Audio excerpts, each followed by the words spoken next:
Hello and welcome to Encore. Coming up in today's film show, Kristen Stewart channels the spirits in Personal Shopper, Amy Adams decodes extraterrestrial activity in Arrival, and we travel to a galaxy far, far away.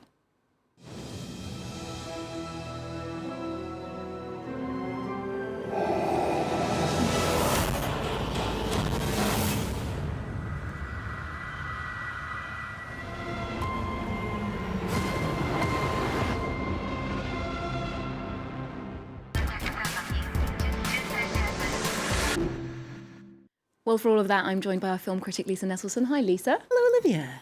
So it's the end of the year. For some people, that means Christmas, but for cinema fans, that means an event, the new Star Wars installment. Rogue One. Should we care about this, and how much? That's a trick question, right? Because absolutely nothing I say is going to sway a single speck of stardust one way or the other. Personally, I care more about Tinkerbell. I do believe in fairies. Than I have ever been able to bring myself to care about any aspect of Star Wars since this all began. But a great many people, I'm well aware, care deeply and are only too happy to feed the gods of box office and merchandising. This clumsily titled film is, in fact, a freestanding episode, sort of situated between official episodes 3 and 4, so it's full of characters you've never seen before, played by a cross-section of actors who sort of kind of represent different Earth contingents, like the vastness of Asia, and people who happen to speak Spanish, and lots of people with British accents. But it does have a kick-ass heroine named Jin, and if Mads Mikkelsen was your screen dad, well then how could you not grow up to be brave and agile and determined and fun to watch? And if people keep telling you to trust the Force, and you're lucky enough to keep your special Force symbolizing necklace even when you're in prison, then I think you're all set to take on evil. Let's take a look.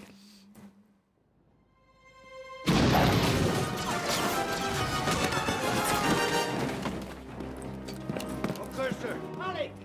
Diana Halleck! You want to get out of here? Hey! Move at me!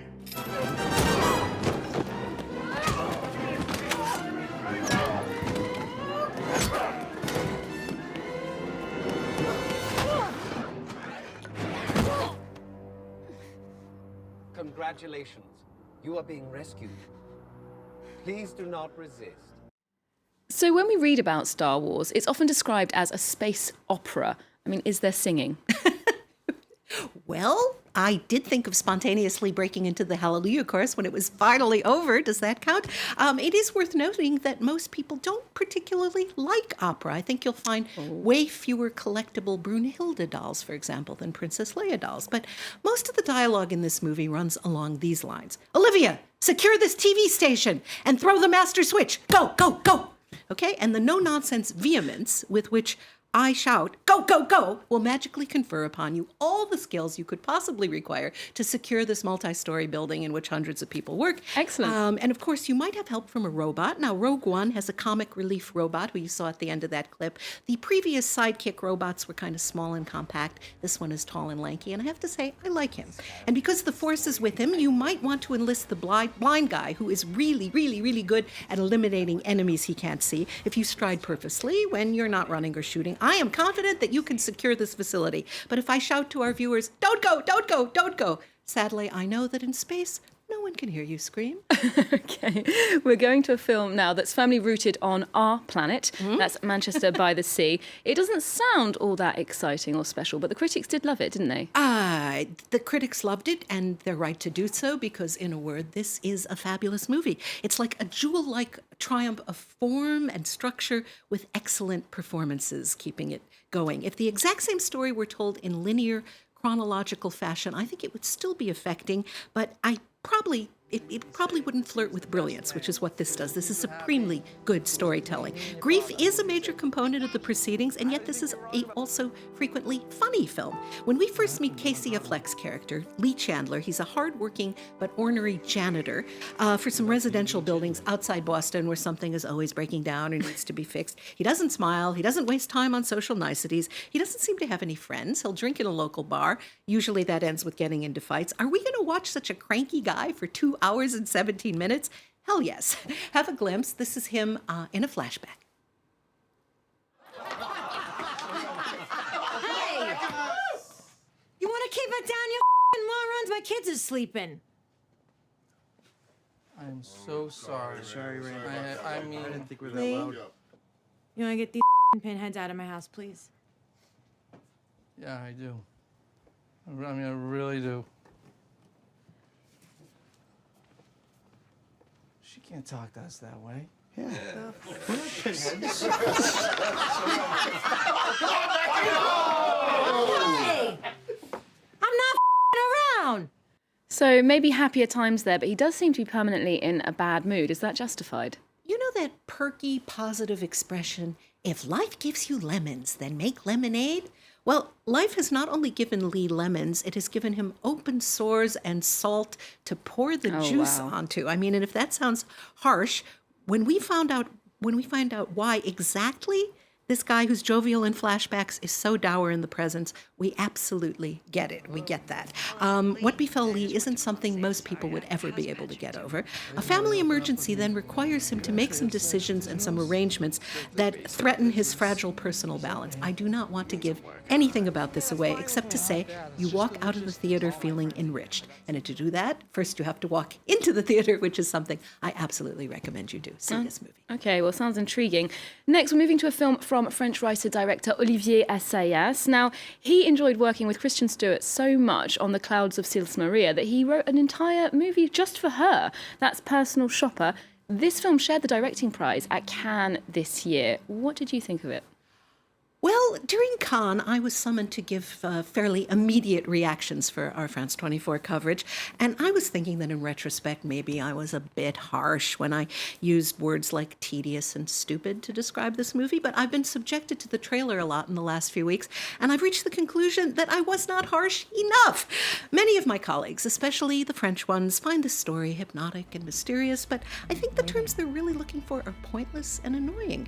Kristen Stewart, who does convey a modern sort of down-to-earth quality, does a very good job in a thankless, silly role. She's Maureen, the personal shopper of the title. She gets paid to pick up clothes and accessories for her obnoxious celebrity employer, and her twin brother died recently, and Maureen, who is, of course, also a medium, is reluctant to quit the job she hates or to move away from Paris until she's given her dead brother's spirit enough time to send her a sign from the afterlife, if indeed that's possible. This is a tantalizing premise with overtones of the ghost stories so popular in Asian cinema, of which the director is very fond. Here's a glimpse. What are you waiting for? So we made this oath. Whoever died first would send the other a sign. A sign? From the afterlife? You could call it that. You could call it a million things. But how do you know if it's a sign? I'm a medium. He was a medium. I'll just know it.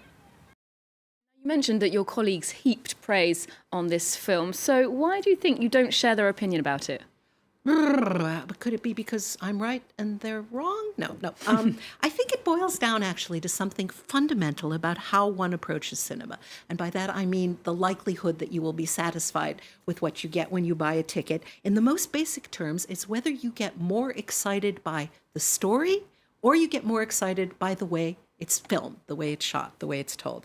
Ideally, I like it when both criteria share the spotlight, but I have friends I respect who will take me to task for my silly insistence on wanting a movie to make sense within its own parameters. They'll argue, but Lisa, who cares about the story? Look at how it's shot. Okay, I did look at how it's shot, but it wasn't enough to engage, let alone transport me. It is enough for some other viewers, but what they see as thrilling, I experience as irritating.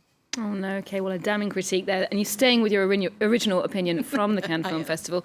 We're now going back to space and the extraterrestrial activity. If you fancy an alternative to Star Wars, you have one in the form of Arrival, starring Amy Adams. Indeed you do. If you want stars, then see Arrival. And if you want war, then seek out Mel Gibson's excellent Hacksaw Ridge, Star War. In Arrival, the superlative Amy Adams plays Louise, a workaholic linguist who's drafted by the U.S. military when aliens land in key locations worldwide. She's smart. She's authoritative. She's brave. She's an intellectual action hero. This is a superb sci-fi adventure. Now, I'm a sucker for language. I'm not a supper. I'm a sucker for language. And this movie is brimming with ideas about the very nature of communication. The aliens are more talkative than Lee Chandler is in Manchester by the Sea, but nobody can figure out what they're saying. Are they friendly? Are they hostile? Do they look at time differently than we do? This is way, way beyond me, Tarzan, Eugene. And the production design is really scary and really wonderful. Now, there's some brinksmanship with China, which makes this futuristic tale seem strangely current and prescient. The structure is marvelous, and if you pay close attention, it makes sense in a very satisfying way. I have an independent authority here, actually, who tells me the aliens are credible, and I agree with him that this is a very rewarding film. And it's very interesting that they bring in a linguist here, actually. In fact, not a kind of space expert. Why do you think that choice is? I think because they want to make a refreshing movie about aliens, not one with tired tropes and lots of things we've seen before. This has got a lot of special effects that are just breathtakingly right. It's full of stuff I've never seen before. I don't think anyone has. Imagined in a way that is absolutely convincing, even though the story is outlandish and completely out of scale. And like I said, you can never have too many smart women when the world's fate hangs in the balance. Well, thank you very much for that, Amy Adams and the makers of Arrival. And thank you to you, Lisa, for joining us this week. We'll leave you with a clip of Arrival. Remember, you can get more arts and culture on our website, and you can also keep up with Encore on our social media channels. There's more news coming up on France 24 after this. Okay? You're risking contamination. They need to see me. Dr. Banks. She's walking towards the screen.